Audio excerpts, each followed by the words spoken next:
নমস্কাৰ ছাৰ-বাইদেউসকল, আশা কৰিছোঁ সকলোৱে ভালে আছে আৰু সকলোকে ইউটিউব চেনেল হেপী হোম আছামলৈ ৱেলকাম জনাইছোঁ। আৰু আজিৰ ভিডিঅ'টিত আমি এটা বেলেগ বিষয়, যিটো বিষয় আমি এই চেনেলত আলোচনা কৰা নাই, হয়তো আপোনালোকে বহুতে জানে। তথাপিও আজিৰ এই ভিডিঅ'টিত এই বিষয়টোৰ ওপৰত কিছু কথা আলোচনা কৰিব ওলাইছোঁ, কাৰণ এই বিষয়টোৰ ওপৰত আমি তেনেকৈ চৰ্চা হোৱা দেখা নাপাওঁ বা আলোচনা কৰা দেখা নাপাওঁ। আৰু যদি ইয়াত কিবা ভুলভ্ৰান্তি হয় ক্ষমা কৰি দিব, আৰু যদি কিবা ভুল হয় কাৰেকশ্যন কৰি দিব বুলি আশা কৰিলোঁ। ইতিমধ্যে আপোনালোক সকলোৱে জানে যে আমাৰ অসমত LP স্কুলবিলাকত বা নিম্ন প্ৰাথমিক বিদ্যালয়ত প্ৰধান শিক্ষক নিযুক্তি প্ৰক্ৰিয়া এটা আৰম্ভ হৈছে। তাৰ সমান্তৰালকৈ আমাৰ অসমৰ যিবিলাক হাইস্কুল আছে, মাধ্যমিক বিদ্যালয় আছে, সেইবিলাক স্কুলতো হেডমাষ্টৰ নিযুক্তিৰ কাৰণে এটা প্ৰচেছ আৰম্ভ হৈছিল, হয়তো আপোনালোকে জানে বা আপোনালোকৰ মনত আছে। কিন্তু এই প্ৰচেছটো মাজতে অলপ শ্ল' হৈ গ'ল, আৰু শ্ল' হৈ যোৱাৰ কাৰণে এই বস্তুটোৰ মানে যিখিনি আমি আপডেট পাব লাগিছিল সেইখিনি নোপোৱা হৈ গ'লোঁ বা আমি পোৱা নাই। এতিয়া এই যে শ্ল' হৈ গ'ল প্ৰচেছটো, হাইস্কুলবিলাকত হেডমাষ্টৰ নিযুক্তিৰ প্ৰচেছটো কিহৰ কাৰণে শ্ল' হৈ গ'ল তাকে আজিৰ ভিডিঅ'ত আলোচনা কৰিম, আৰু বৰ্তমানো কি ষ্টেজত আছে সেইখিনিও আলোচনা কৰিম। গতিকে আশা কৰিছোঁ ভিডিঅ'টো শেষলৈকে চাব, আৰু যদি চেনেলটোলৈ নতুনকৈ আহিছে কাইণ্ডলি ছাবস্ক্ৰাইব কৰি ল'ব আৰু শ্বেয়াৰ কৰি দিব আপোনালোকৰ কলিগৰ মাজত, যদি আপোনালোকৰ কোনোবা বন্ধু বান্ধৱী আছে যিসকলে এই বিষয়টোৰ লগত জড়িত। তো আহোঁ এতিয়া আমি আমাৰ যিটো মূল বিষয় তালৈকে। যেতিয়া আমাৰ হাইস্কুলবিলাকত প্ৰধান শিক্ষক নিযুক্তিৰ প্ৰক্ৰিয়া এটা আৰম্ভ কৰিলে চৰকাৰে, সেইখিনি সময়তে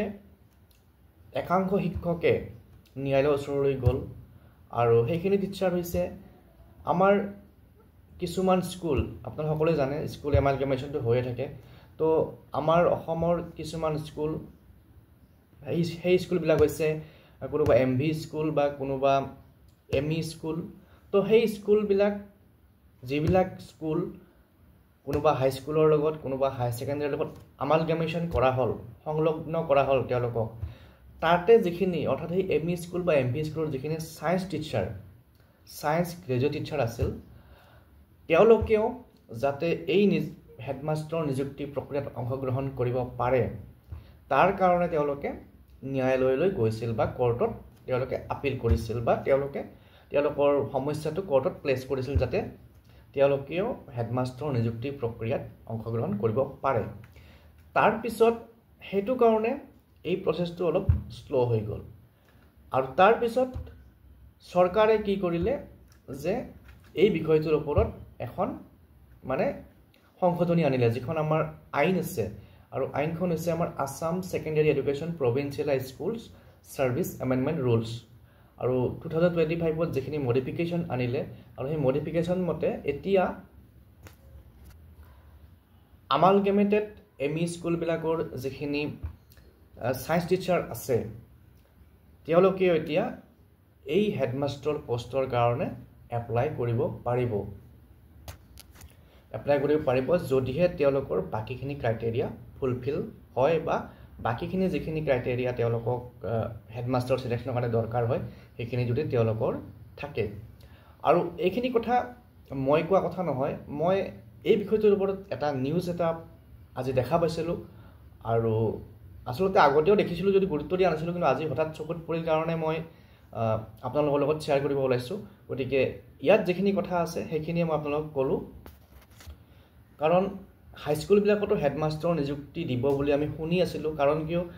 লাষ্ট মোৰ যদি ভুল হোৱা নাই 2017 চনতে লাষ্ট হাইস্কুলবিলাকত প্ৰধান শিক্ষক নিযুক্তি হৈছিল। তাৰ মাজত যদি হৈছে মোৰ মনত নাই, আৰু তাৰ মাজত যদি হৈছে আপোনালোকে যদি কোনোবাই জানে কমেণ্ট কৰি জনাব। গতিকে এই মাজৰ সময়খিনিত আমাৰ যিবিলাক হাইস্কুলবিলাকত প্ৰধান ছাৰ বাইদেউ আছে বা হেডমাষ্টাৰ আছে, তেওঁলোকে বেছিভাগ IC হিচাপে আছে বা ইনচাৰ্জ হিচাপে আছে। গতিকে এতিয়া আমাৰ এই নিউজটোতনো কি আছে তাকে চাওঁ আহক, বা আমাৰ প্ৰধান শিক্ষক নিযুক্তি প্ৰক্ৰিয়াটো, হাইস্কুলবিলাকৰ প্ৰধান শিক্ষক নিযুক্তি প্ৰক্ৰিয়াটো বৰ্তমান কি পৰ্যায়ত আছে আমি সেই নিউজটো চালে গম পাম। তো আহক এতিয়া নিউজটো চাওঁ। এই নিউজটো আপোনালোকে দেখিছে, ইয়াত লিখা আছে the state government amended the rules regarding the appointment of headmaster under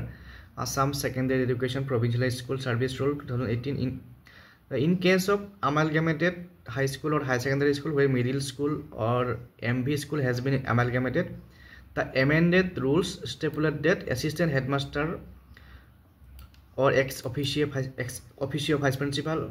as the case may be, the science graduate teacher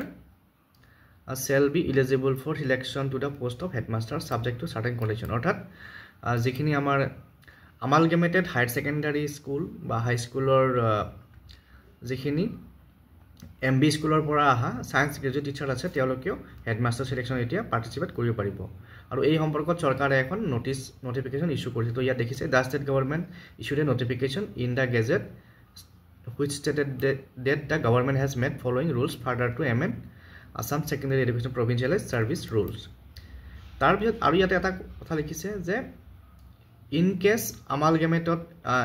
of amalgamated high school or high secondary school where middle English school or middle MV school has been amalgamated, science graduate teachers were kept out of the reckoning for the post of headmaster. আৰু ইয়াত কৈছে যে যিখিনি আমাৰ amalgamated high school high secondary school বা আৰু যত middle English school আৰু MV school amalgamation কৰা হৈছে তাৰে যিখিনি সায়েন্স গ্ৰেজুৱেট টিচাৰ তেওঁলোকক এই হেডমাষ্টাৰ সিলেকশন প্ৰসেছৰ পৰা আঁতৰাই ৰখা হৈছিল আৰু সেই কাৰণে তাৰে তেওঁলোকৰ একাংশই কোৰ্টত আবেদন কৰিছিল যে আমাক এপ্লাই কৰাৰ সুবিধাটো দিব লাগে তো সেই কাৰণে দা প্ৰসেছ ওয়াজ কেপ্ট ইন এবেন্স আৰু সেই কাৰণে এই নিযুক্তি প্ৰক্ৰিয়াটো পিছুৱাই আছিল তাৰ পিছত কি হ'ল in the hearing on Friday মানে এইটো ফেব্ৰুৱাৰী মাহৰ আপোনাৰ 28 তাৰিখে ফেব্ৰুৱাৰী মাহৰ 28 তাৰিখে দা স্কুল এডুকেশ্যন ডিপাৰ্টমেণ্ট আমাৰ বিদ্যালয় শিক্ষা বিভাগে এখন এফিডেভিট দাখিল কৰে কোৰ্টৰ ওচৰত আৰু এফিডেভিটখন দাখিল কৰি তেওঁলোকে এই সংশোধনী কথাটো তাত সাবমিট কৰে গতিকে আজিৰ ভিডিঅ'ত এইখিনি ইনফৰমেশ্যন শ্বেয়াৰ কৰিলোঁ আৰু ইয়াতে দেখিছে কি লিখা আছে তো ইয়াত আমি গোটেইখিনি নাচাওঁ the notification refer to read that the amendment of rule number ekhini rule number dia ase to yate important point to ami sam that the science graduate teacher shall be eligible for selection to the post of headmaster subject to condition that the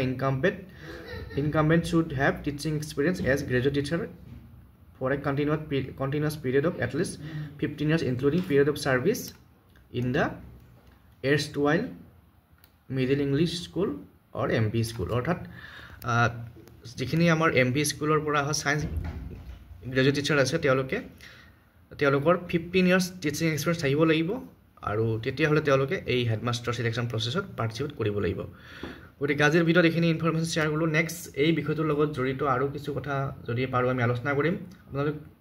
আপোনালোকৰ কিবা মন্তব্য আছে comment কৰি জনাব কিবা যদি ভুল হৈছে কাৰেকশ্যন বাকি আছে তাকো কমেন্ট কৰি আঙুলিয়াই দিব যাতে শুধৰণি কৰিব পাৰো তো পুনৰ লগ পাম থ্যাংক ইউ